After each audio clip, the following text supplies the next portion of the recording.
Welcome. How are you doing today? Even if your answer is not so well,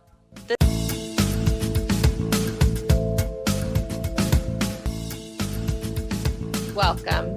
How are you doing today? Even if your answer is not so well, this is still the right place to be. You're at OTR, Achieving Mental Health for Real, formerly Over the Rainbow. So why should you listen to this podcast? Well, like the title says, to achieve mental health that's real. We talk to people who suffer and battle real mental health issues. It gives you a chance to hear how they cope with their problems and hopefully recover, or at least learn to manage and live with them. We also have, on occasion, a mental health expert that may be able to help with some of your issues. So relax and get ready to hear valuable information that can help and inspire you to achieve mental health for real. Now, here is Bob with today's interview. Thank you, Amanda. Hi, it's Bob Adelman again. We're at OTR, Achieving Mental Health for Real. Today's show is very interesting. It's about a woman called Vivian Conan. She wrote the book Losing the Atmosphere, and it was a chronicle of her life and how she didn't understand what was happening to her, and eventually when she was 46, they diagnosed her correctly as having dissociative identity disorder, and it was formerly called multiple personality disorder. She also had something called attachment disorder, which is the basis of what she's calling the atmosphere. So here's my interview with the author, Vivian Conan. I hope you enjoy it. Hi, how you doing, Vivian? Hi, I'm doing fine. It's nice to be here. It's great to have you here today. Would you like to tell us a little bit about yourself and your conditions? Well, I am 78 years old, and I started therapy when I was 16 years old, ostensibly because I was talking to faces in the mirror that were not my own. But at the same time, I was also looked like a normal teenager. I went, I had girlfriends. We went ice skating together. So I essentially had two different lives, a life in my head and a life in the outside world. And I didn't find out until I was 46 years old that I had what was then called multiple personality disorder and is now called dissociative identity disorder. By that time, I was on my fourth therapist or fifth therapist, and I had already been in the hospital several times with a misdiagnosis of schizophrenia. But all the time, at the same time, I had an outside veneer that was very capable of getting along in the outside world. I went to college and I had jobs. And so all along, I knew that there's something wrong, that I could be at the same time so crazy and so sane. And I often would go to the library to do research to see if I could find a description of myself, because I just knew that this wasn't normal to be so fine and so not fine at the same time and switch back and forth. But I couldn't find any description. So when I was 46 and I finally knew that I had what was then called multiple personality disorder, or MPD, even though it was a very scary diagnosis, I was relieved because it suddenly made sense. Suddenly, all my past history made sense to me. So that's, in a nutshell, what my diagnosis is. So you wrote a book called Losing the Atmosphere. Could you tell us a little bit about the book? Yes, I will. So I just finished, actually, it took me 25 years to write, and I am not the same person at the end of the 25 years that I was in the beginning, both as a writer and also emotionally and psychologically. So I had to go back and smooth it out and make it all. But my book is called Losing the Atmosphere. And the atmosphere was a fantasy world that I created. I didn't create it on purpose, but it just came into being when I was about 5 years old. Um, multiple personality disorder, now called dissociative identity disorder, is basically caused by childhood trauma. And the trauma could be physical or sexual or emotional. And in my case, it was mostly emotional trauma and also attachment trauma. And in my fantasy world of the atmosphere, there were all these kindly adults that understood me in a way the real adults in my life did not understand me. And they watched over me, and I thought that they knew everything that I thought and felt and did. And so whenever the real world grown-ups in my life were either abusive or not very kind to me or upsetting to me, I reverted to the atmosphere. And so I was able to get comfort from the atmosphere. And in that way, I was able to go to school and play with children and appear as if my life was normal. So the atmosphere was adaptive for me when I was a child because it helped me get along. And a child cannot escape her situation. Usually she can't leave home. A 5-year-old can't leave home and get along on her own. So I escaped internally instead of escaping externally. But when I grew up and became an adult and was no longer in an abusive situation, I no longer needed the atmosphere, but it was so much a part of my being. And I was so used to getting emotional support from imaginary people, not real people, that it turns from being adaptive to becoming a liability. In the book, you describe Wendy and Emily.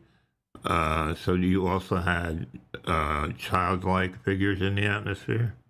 Well, the atmosphere was adults who were kind to me, but I had two what's called disorders. I don't like the word disorder. Conditions, or I call them adaptations. But I had two. One was the atmosphere, which was related to attachment, and the other was I had dissociation, or I split into parts, and that was the dissociative identity disorder, formerly called multiple personality disorder. So what basically happens when a child is abused repeatedly over a long period of time, and by adults on whom the child has to depend for food and shelter, the child cannot escape those people. So another way of escaping internally is by dividing myself up. So what the theory of dissociation is that it's a walling off of parts of yourself to avoid pain.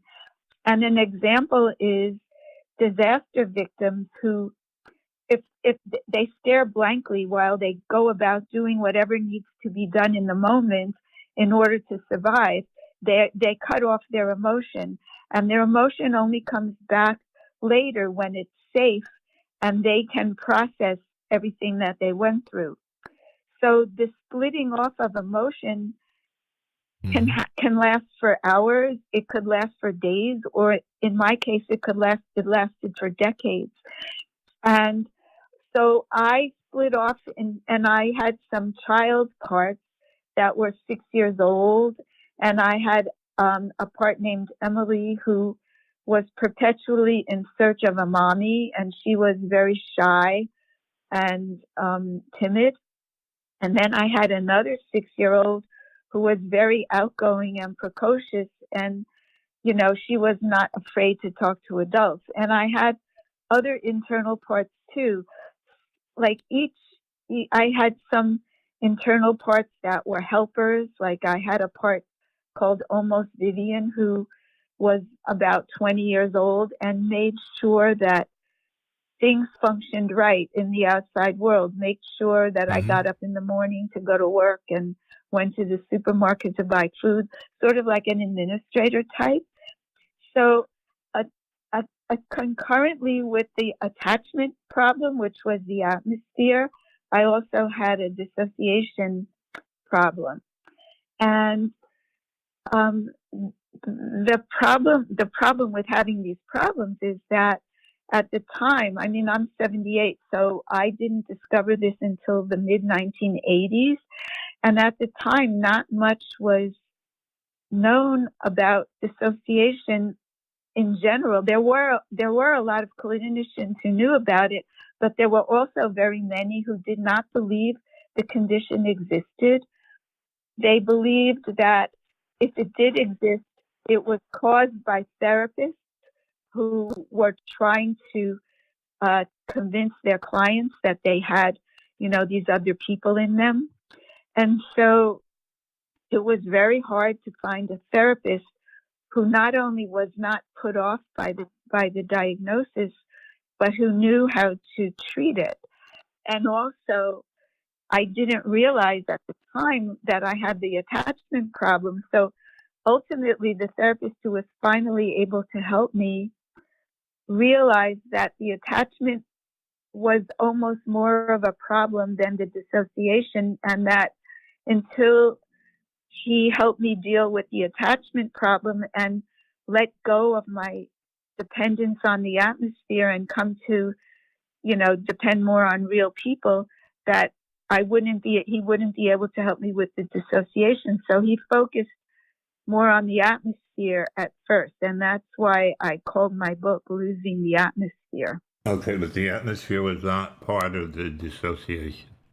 It actually was, in the sense that it's not all of my parts that had the atmosphere, because on some level, I was always able to connect with people in the real world. I had girlfriends, I had colleagues at work, I went out to lunch with them, but it was not with all of me. Like, I don't call my internal personalities personalities, I call them parts. So not all parts of me felt the atmosphere or felt that the atmosphere was a part of their life. Some parts of me didn't even know about the atmosphere, but the deep internal parts of me did.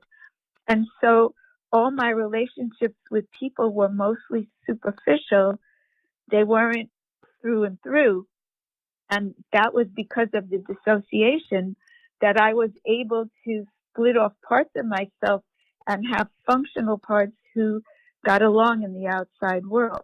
And another thing that happens with the dissociation is that people who have dissociative identity disorder, most of them have gone through trauma when they were young, and they still carry a lot of the emotional pain inside them.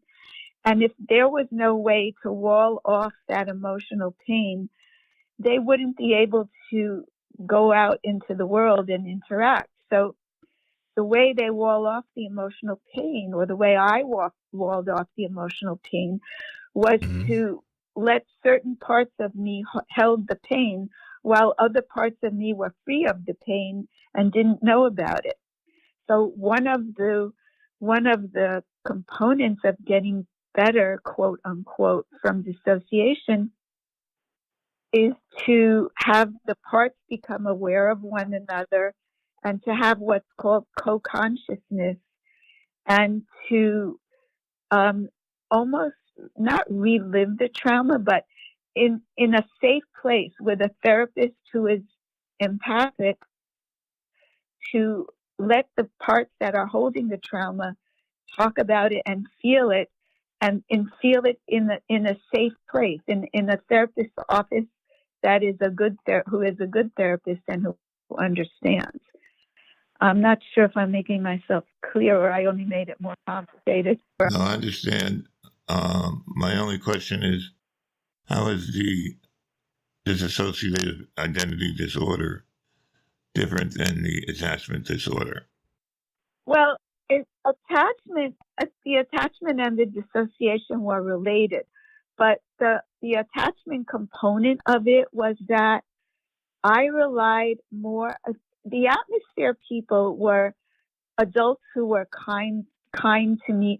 If there was in real life, if there was a camp counselor or a teacher or even a bus driver who was remotely kind to me, I immediately split them up into two versions. I had their in-person version and their atmosphere version. They immediately became part of the atmosphere. And in the atmosphere, they were perfect. They watched over me and they understood me and they knew about my pain and they knew about my unhappiness. They didn't have to do anything about it. It was enough for me that they saw me and they knew. But their in-person version did not know. The atmosphere people knew things without my having to tell them. They were just in my thoughts. I didn't feel that they were in bodies. I felt that they were loose. Their molecules were loose and floating in the air. And if there were 10 atmosphere people, all 10 of their molecules were mixed in together in the air. And when I breathed them in and I breathed them out. So I felt that they were part of me. But the in-person version of the same, like I had a high school teacher an English teacher who I liked and who I confided that I saw faces in the mirror that weren't me. And I felt very close to her because she was in the atmosphere, but she didn't know she was in the atmosphere. She just knew she was my English teacher and she was also the dean of girls. So when she didn't believe me at first, she thought I was pulling her leg. I got really upset because I was sure that she knew everything that her atmosphere version knew. And so those kinds of misunderstandings, like a real person in a flesh and blood person, I used to think of them as people who walked around in skin containers as opposed to the molecules that were floating in the air all around me. So often, if I had two versions of someone, an atmosphere version and an in-person version, the in-person version could do things that upset me or maybe that were not kind. When that happened, I immediately discounted the in-person version and I reverted to their atmosphere version where everything was fine. And the reason that is considered an attachment disorder is, first of all, there aren't really two versions of people. There's one person that I have to deal with, and that person might have moods. They might be happy or sad or kind or not kind at different times, but they're one person. But I automatically discounted that person and had a closer emotional relationship with the fictitious version of that person. And getting better from the attachment disorder meant I had to loosen my dependence on these atmosphere people and come to interact with real people on a deeper level. Does that answer your question? Yeah, that's a great answer. So the attachment disorder was really the atmosphere. The atmosphere was a manifestation of the attachment disorder, yes. Yeah, you said that better. Thank you. So once you did start going against your atmosphere feelings, it was a tough adjustment to kind of go into the real world. It was a very hard transition, and so the therapist who actually I have now, but the one who understood that it was more urgent to tackle the atmosphere and the attachment before we worked on the dissociation. I had him in the atmosphere, and I also had him as a real world person. And his atmosphere version always understood me perfectly. His real world version usually understood me perfectly, but not always. And so he felt that in order for me to loosen my hold on the atmosphere, I needed to have an atmosphere-like experience with a real flesh and blood person. And so he decided he would be that real world person. And so he tried to make himself as atmosphere-like as possible, meaning he tried to always be empathically attuned to me. And he tried to, I used to believe that if when I saw him in a session and I said that he had no life outside the therapy room. Mm-hmm. So when I said goodbye to him at the end of one session, and there was maybe a few days or sometimes a week before I saw him again, I believe that in the intervening time, he just stood there with his hand in the air, waving goodbye to me until the next time I walked in. Now, I was an adult going there, and I knew that he must have a life outside of there. He must, go eat and go to the supermarket and stuff. But because of the dissociation, I was able to wall that knowledge off. So the part of me that had him in the atmosphere didn't know that he had a life outside the office. Other parts of me did know. So he tried to make himself as atmosphere-like as possible.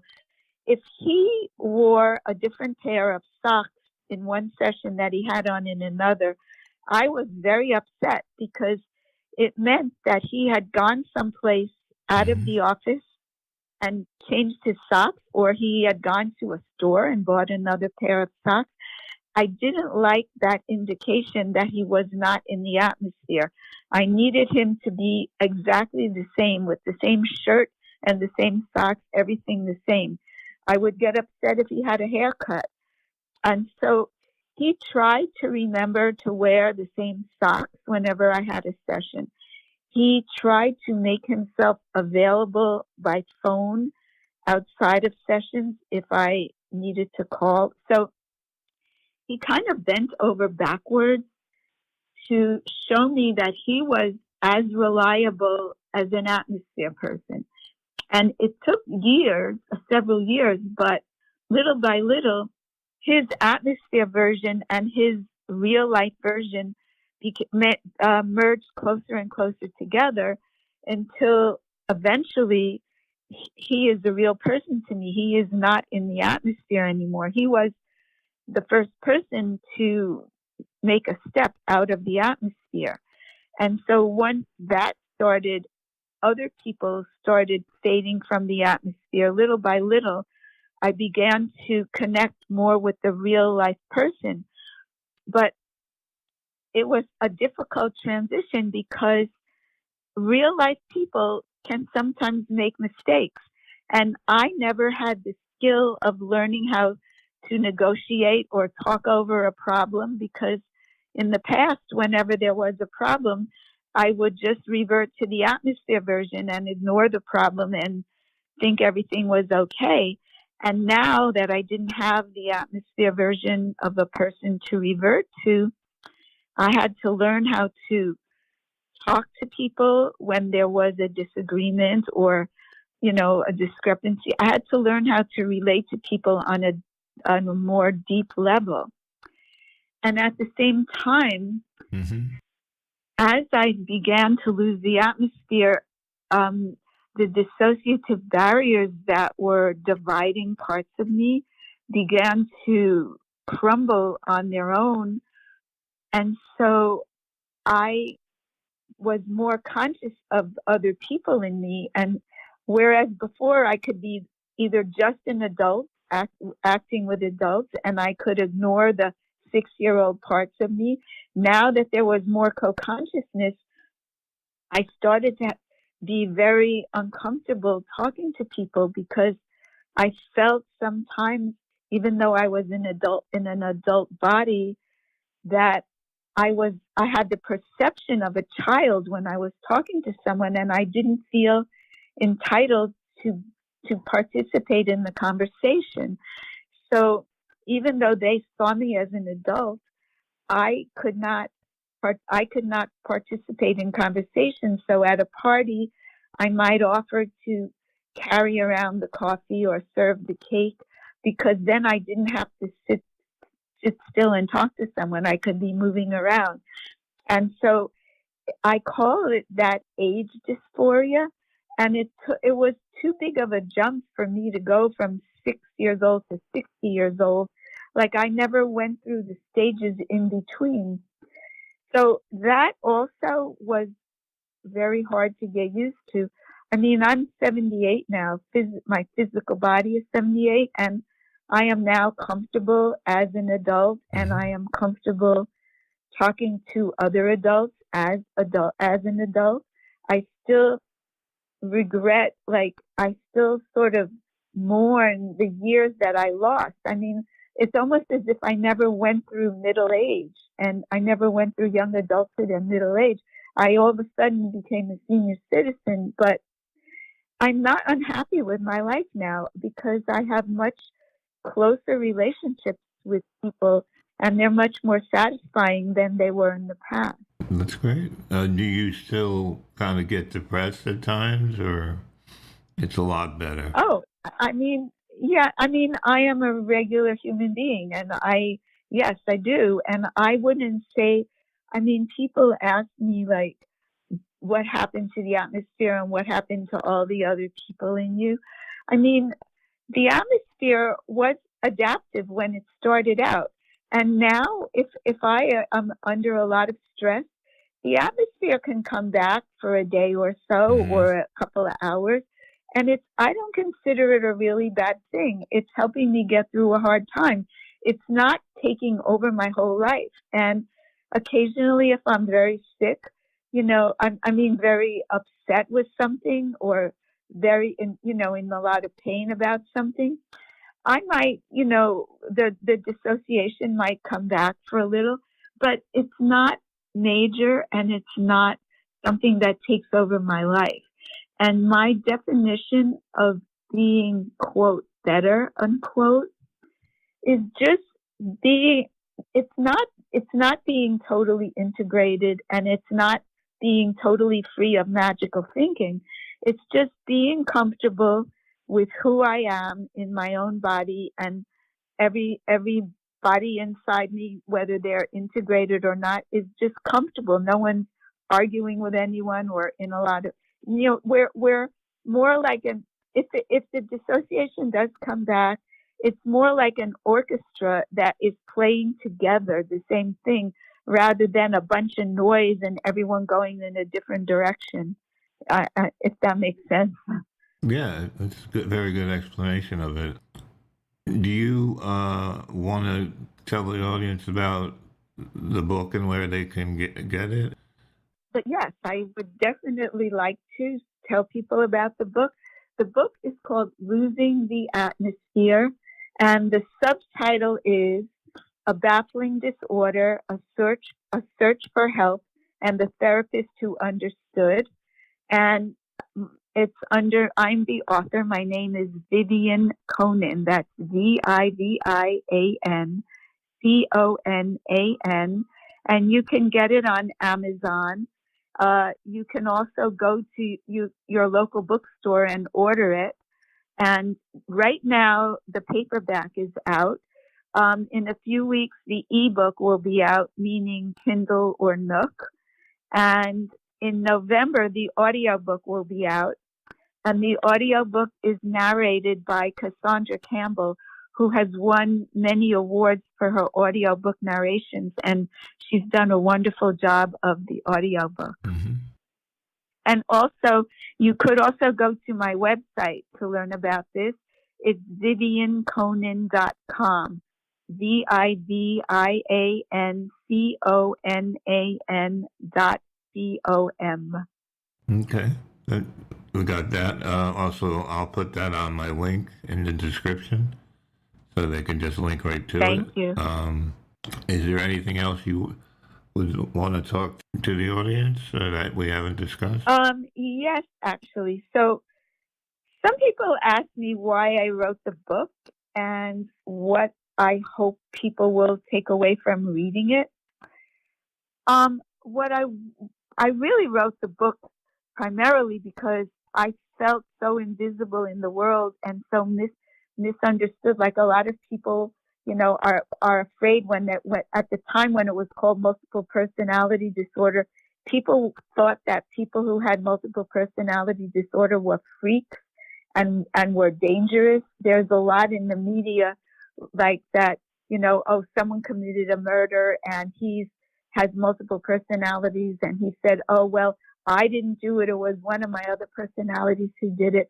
And I was really want people to see that people who have dissociative identity disorder are just regular people who have been traumatized when they were young, but they go to work, they go to school. You could be next to me in the supermarket and you wouldn't even know it. And also, they're people who have had a lot of pain in their life and they still have pain, and they're troubled people, and that therapy can help with the right therapist, that you can get better, and that this is just another, psychological, emotional condition. It's not that it's not a freak. And I would like people also to know, if people, know someone who has dissociative identity disorder, or if people have it themselves, that you can get better from it. It's not quick. You don't get better on an insurance company schedule. Like, it doesn't mean, oh, you have 6 sessions and you take this pill and now you're better. It's a lot of hard work, but you do get better, and don't give up. That's really what the message that I want to put out there. I was going to ask you if you, along the way, took any medication for the condition. Well, I did not take medication for dissociative identity disorder or for the atmosphere. When I was in the hospital and they thought I was schizophrenic, they gave me Thorazine, which was horrible for me. I mean, it might be good for some people, but it was devastatingly bad for me.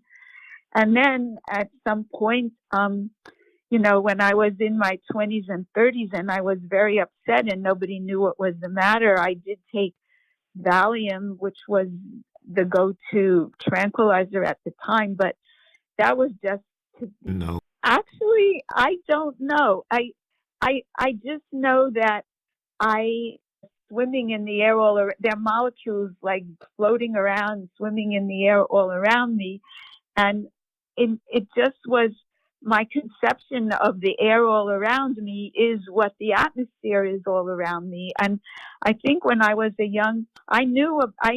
don't know when I first knew the word atmosphere, but I knew that when I was very young, I did know that I did know what a molecule was, and my conception of a molecule when I was like 5 or 6 years old was that if you take a piece of paper and you cut it in half, and then you cut it in half again, and you cut it in half again, and you keep cutting it in half until you get the smallest piece, that's a molecule. That was my understanding of it.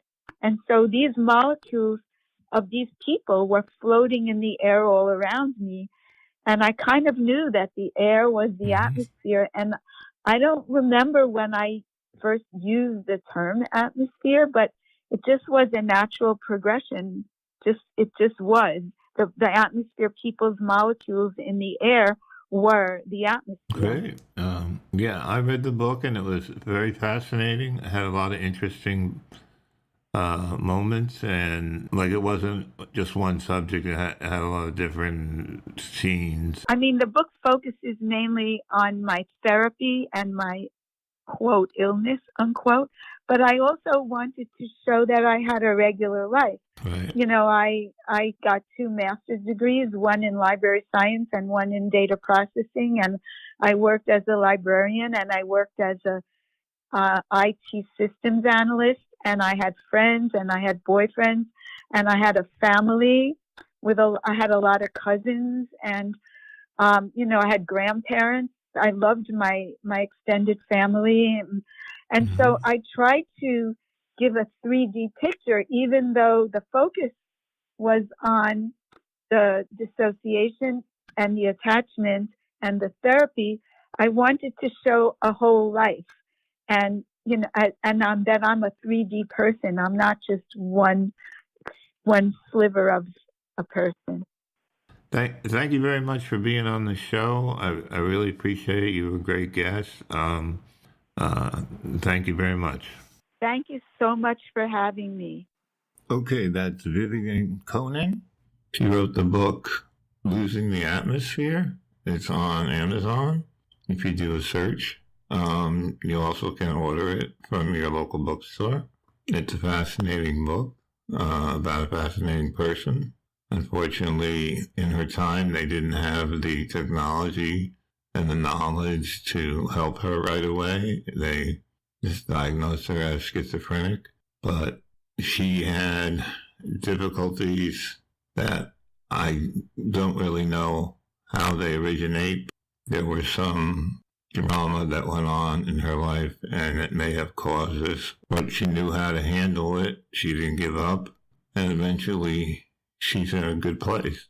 And that's kind of the story of this podcast. That's what I like to do, is take the stigma away from mental illness and try to get people to get help for themselves before it's too late and they do something that isn't just going to be all bad for everyone. Okay, so that's it. I hope you enjoyed the show.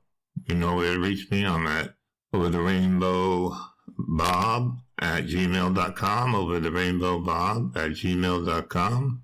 And I can also be seen in my Twitter site, Over the Rain One Bow. That's Over the Rain One Bow. And I post out when the new shows are coming out and when they come out. So keep an eye on that. You'll know when things are happening. That's all I got. I'm also on Facebook and Instagram. Just search for OTR, Achieving Mental Health for Real, and you'll get to my Facebook and Instagram sites. So I'm looking forward to the next show, and hopefully it'll be soon. I'm trying to get things out maybe once a week, but it's been difficult lately. But I think I'm going to get more on track with that, but suspect that I do at least one every 2 weeks. So thanks for listening, and everybody have a good day.